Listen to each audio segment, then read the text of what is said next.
John Hook's Newsmaker Saturday starts now. Thanks for joining us on Newsmaker Saturday. Last week, President Biden announced a plan to require companies with 100 or more employees to require their workers to get vaccinated for COVID-19.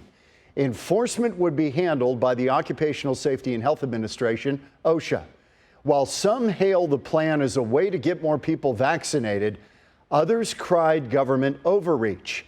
And Arizona Attorney General Mark Brnovich became the first to file suit against the Biden administration over this. Attorney General Brnovich will join me in a moment, but first, here's President Biden.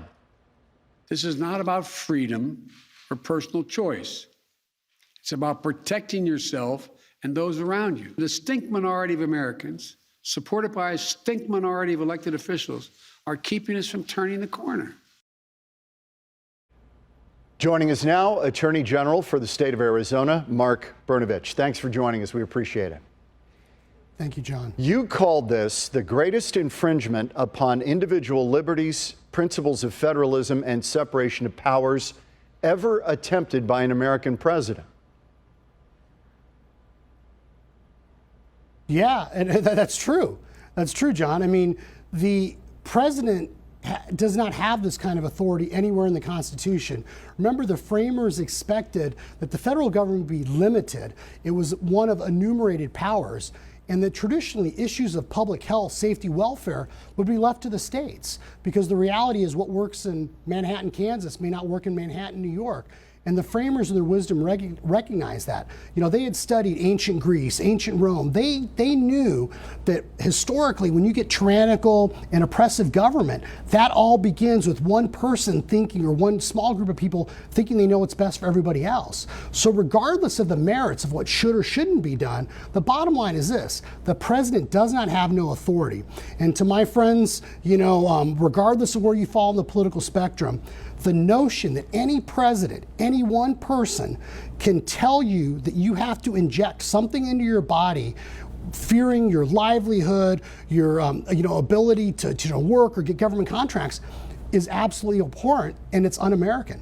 So does it matter, Attorney General Brnovich, that he is asking businesses to do this, requiring that businesses do this, creating some separation between the individual and the government, putting the business in between with OSHA as the federal hammer to enforce this?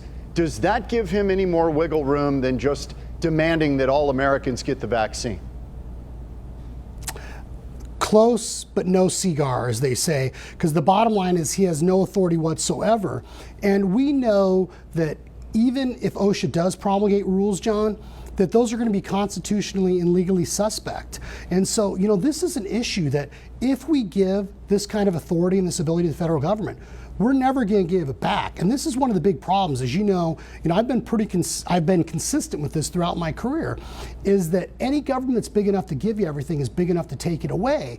And so as DC tries to accumulate more power through tax and spending policies, and now even these healthcare policies, that means that we have less accountability. And you get these alphabet soup agencies like OSHA now that are unaccountable, trying to dictate to businesses what they can and they can't do.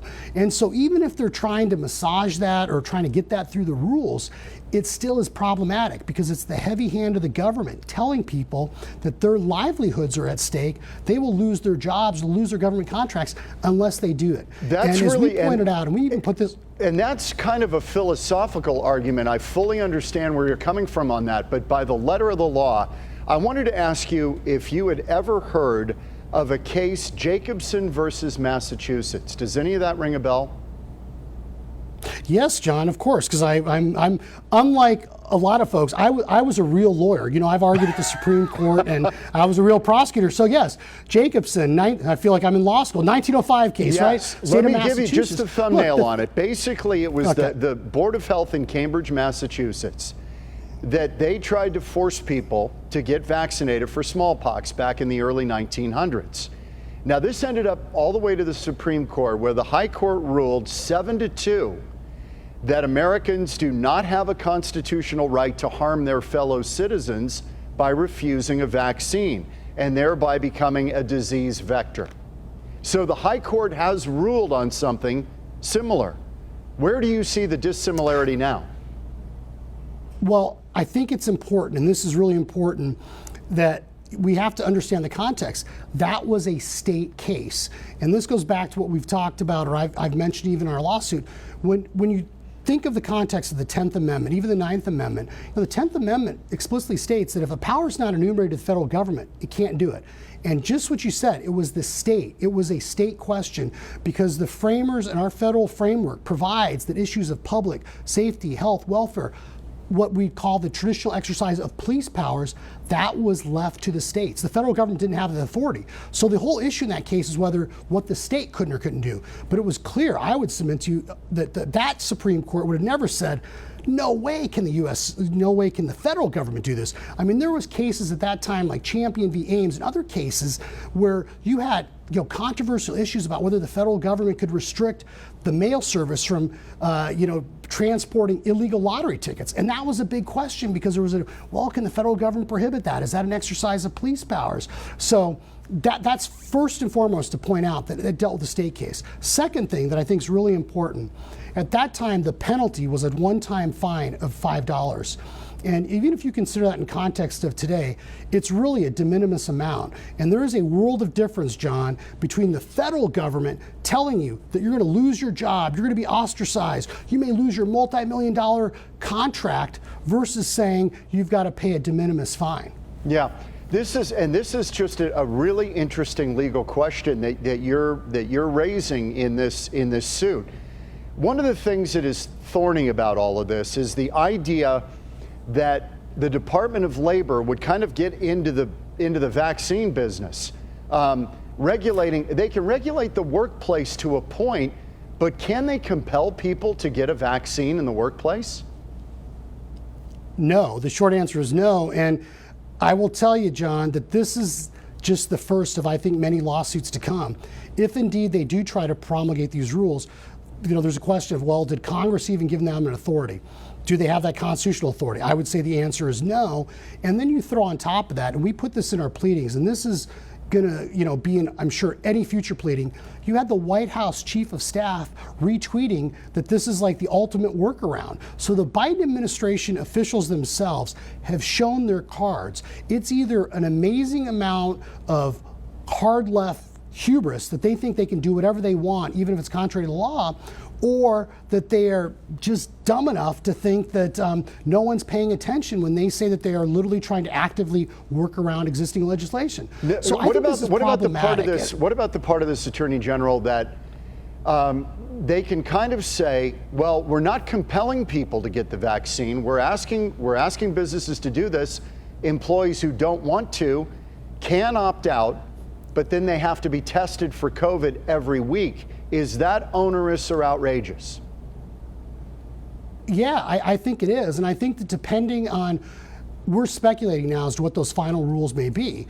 But I will tell you right now, based on what President Biden has said and what they've done, I guarantee you they're going to be capricious and arbitrary. And here's my great concern. I mean, John, I grew up here. I live in the same middle-class neighborhood I grew up in. My brother-in-law, my nephew, they're firefighters. And you talk to real hardworking Arizonans, there is a genuine concern that this is the first step to requiring everyone to get vaccines, and then the federal government essentially having control all of our healthcare decisions. And so that's why it's important to have these fights, because if you accept that logic, then the federal government can, use their power, to do anything they want to do. And, ultimately, if they put restrictions in place that are so onerous, it does interfere with your basic individual autonomy. And so make no mistake about it, whether that's, they're talking about you can do this or you can do that or you can do this. The Biden himself, the president himself, has talked about limiting religious exemptions, which of course is an affront to the First Amendment. The speech, that you played, his saying, he literally was talking about eroding our freedom and liberties. And so he just doesn't get it. I mean, this is that great progressive, hard left ideology that thinks that if only you can get this small group of elite, pointy-headed experts, probably from Ivy League schools, telling us how to live our lives, and it's all going to be okay.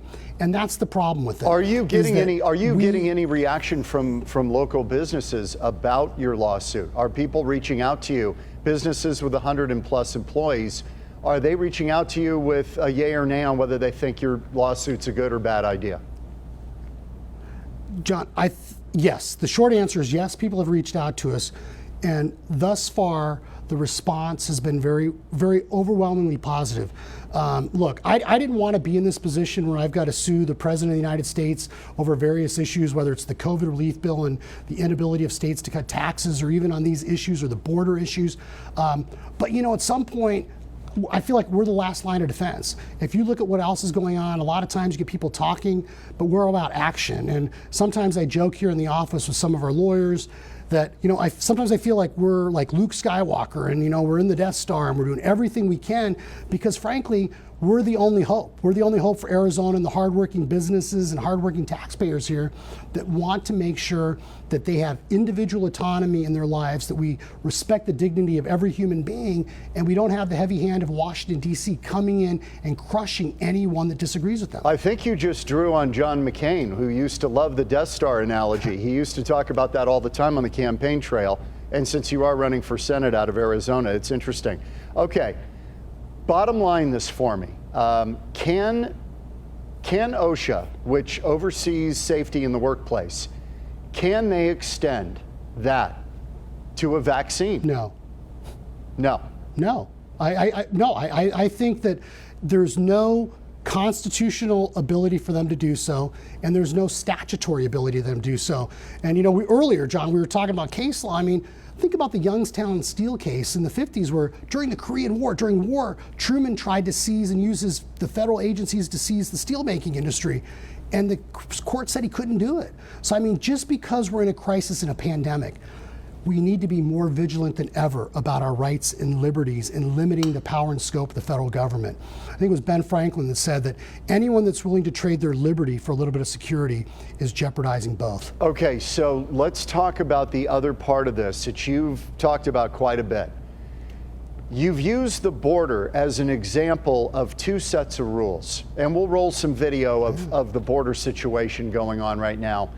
People entering the country who are not being required to get vaccinated. And we know that there's been spread in some of these border communities because we're getting migrants coming into the U.S. who have COVID. They're not being required to get a shot. Yet the Biden administration is saying, well, if you work for a company with 100+ employees, you need to get it. Tell me the nexus between these two things concerning your lawsuit against the Biden administration. We cannot have any sort of serious or even scientific discussion about addressing COVID without it beginning at the border. And you know, John, that we have seen a record amount of people crossing our southern border illegally. More than 2 million people this year. And that's because the Biden administration has decriminalize and incentivize people coming over here. And so although people are in, you know, cramped holding facilities, they're being put up in hotels in Scottsdale, they're putting on flights, you know, they're coming from countries like Guatemala, Honduras that have extremely low vaccination rates, 1-2%. And yet the Biden administration says that if you have entered the country illegally, even if you know, in U.S. detention or you're in, you've been processed by Border Patrol, you have the option of whether to get the vaccine or not. But if you're a U.S. citizen, you know, federal employee, and it's estimated, you mentioned the federal contractors, healthcare facilities, it's going to affect probably 100 million Americans or more. And like I said, this is just the first step. So part of our lawsuit points out that under the Equal Protection Clause of the Constitution, you know, the far left has been using that to say, oh, wait a minute, you have to treat people that aren't here legally the same as U.S. citizens. And so what's good for the goose is good for the gander. Why is it that people that don't have legal status, that have entered this country illegally, are allowed the option of taking the vaccine, but U.S. citizens are not? And I think it just demonstrates the utter hypocrisy and the intellectual dishonesty of the Biden administration. Okay, one more. We've got time for one more. This is a question that I've had all through this pandemic on the vaccine question. How do you compel somebody to get a vaccine if they've already had COVID? And the newest data out of Israel shows if you've contracted COVID and recovered from it, you're probably better off and better protected against variants, maybe up to 30 sometimes better protected than somebody who's gotten both doses of the vaccine.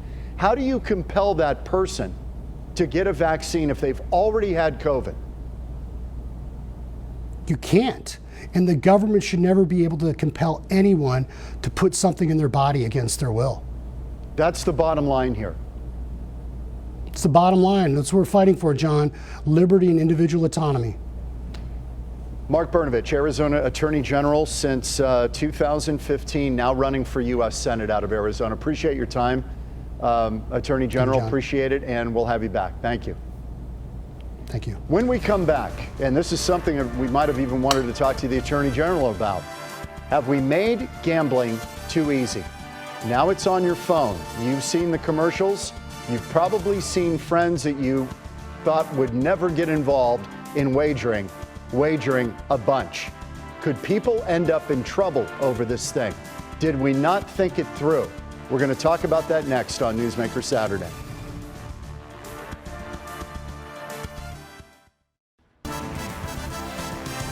Back on Newsmaker Saturday, if you didn't notice, we are in the midst of a gambling revolution here in Arizona. Once reserved for Las Vegas or your bookie, sports betting has gone mainstream. It is everywhere. Team venues, Indian casinos, even apps on your phone. Is it too easy?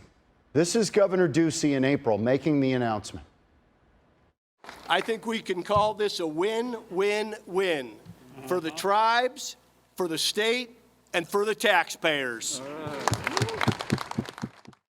That was the governor. The state will make a bunch of money. There's no doubt about that, but there is a downside. Chuck Murphy is a compulsive gambler. He was addicted to sports betting for 27 years. Chuck, thanks for being with us. I know you consult with the state as well on how to kind of head off the downside.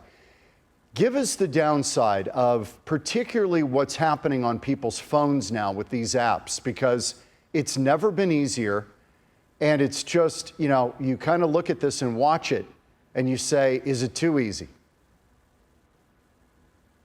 Thanks, John. For me, I believe that availability can lead to problems. When I was still gambling, there was no legalized sports betting here in Arizona. So I had to either make my way to Nevada or to gamble with illegal bookmakers. And so I was committing crimes by doing that, and I was running to Vegas, you know, regularly to make legal wagers. So for me, at least, it kind of became my life. It kind of took over. Can you just thumbnail what it did to your life? Well, it started out as a fun thing as a teenager, and I had some early wins, some sizable wins, which kind of fueled my my adrenaline and my addiction to this thing. I became addicted to sports betting, and over time, when I ran out of my money, I started using my employer's money illegally. And you know, over a number of years, I took a sizable sum of money from my company and wound up having to serve time in prison because of these crimes that I had committed. No kidding. You ended up in prison over this. Was that here in Arizona? Yes, sir. Wow. Did we cover your case? You know, not really. There was a few gambling cases going on at that time. This was in the 90s, and one of them was a pretty high-profile person, so his case was covered pretty dramatically. But mine was one of many. Yeah. You know, I'm not the Lone Ranger here. There's a lot of us that have had to go away for a while because of gambling-related crimes, so there's many of us. Okay, let me start with the phone apps. I mean, we are getting bombarded with this stuff on the news every night. We're getting commercials for this. And great for us, I'm sure. We're making a lot of money on this. I'm watching human behavior. I'm observing it. And I'm seeing people laying down bets who I don't think ever would have before, or if they did, it was limited. Now it's like a daily thing.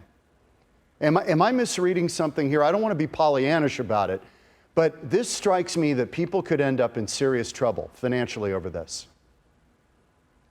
Well, there's no doubt that there's going to be a percentage of people that are going to become addicted to sports betting.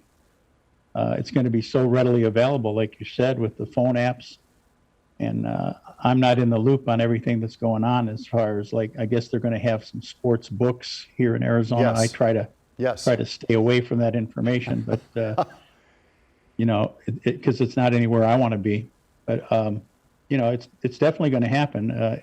There's a certain amount of people that it's going to become overwhelming, and they're going to use money they shouldn't use to gamble. Chuck, what would you tell people who feel the draw of this? Maybe they've gotten a few early wins as you did, and they're thinking, oh yeah, I can manage this. This is no problem. I'll just do a little bit here and there. And what would be the cautionary tale?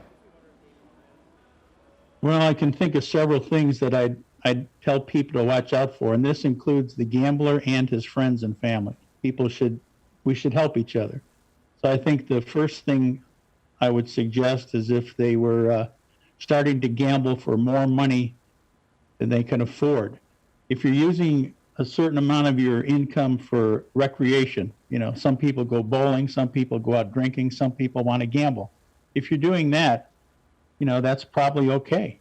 But when it starts to get into money that should be used for the household, for your family, where you're falling behind in things, the pressure to gamble more, to fuel that, to try and win back your losses, that can become a real serious issue. In other words, you start chasing it. You lose and you start chasing it. We've all been there. I mean, I've been there even just playing, kind of minor league blackjack stuff, where you're just with your wife and you're just having fun, and you get down a little bit, and then you're like, well, I got to start, winning this back. You can see how easy it can happen. Now, do you think the state really looked this over before they went down this road? Do you think that all the downsides were properly considered or vetted before they went this way? I'm not an expert, John. I think that the government often uses, they try to sell us on things that are going to make revenue, but there will be revenue to the state from these sports books, no doubt about that. But beyond that, what's going to be the social cost? Will the state wind up having to pay for treatment for people that become addicted to this and need help? That's the question. What's the cost and what's the benefit and what's the downside, which is kind of what we're talking about today. State of Arizona last year from casino gaming, Indian casino gaming, made over, I believe it was $100 million last year. The tribes made $2 billion. The state got 100 some million, and cities got 13 million. So there is money in it, but with this proliferation, you've got to think that it's going to be a much bigger take. Did you consider yourself a really educated sports bettor? I did as much research as I could, but like I say, when it got out of control, it really didn't matter anymore. I would bet on games that I did. I bet on college games in particular. I couldn't even tell you what state the college was in. That's not good. Okay, so I guess what I was getting at, can you beat the House on this? People who think, oh yeah, I can do this and I'll end up ahead. It's all good. What would you say to these folks? Well, if they can do it, I'm sure there's a handful of people in America that make a living betting on sports, but I'm not one of them, and people like me aren't them. Again, as I said earlier, it's really not about the picking the game or picking the winner. It's are you able to stop, win or lose? If you win 5 games on a Sunday, and there's a Sunday night game, and you've already won 5 games, you had a great day. Are you able to just let that last one go? I wasn't. That's so interesting. Chuck Murphy, I appreciate you spending some time with us. It's something I've been watching. I'm really curious about. I never really thought about it until I started seeing, everybody buried in their phone laying down wagers, folks who I don't think ever would have before. It's just too easy. Thank you for shedding some light on this. And we're going to put up the number as we go to break. If you think you need help, and there is help out there, here you go. That's the number. We're back in a minute on Newsmaker Saturday.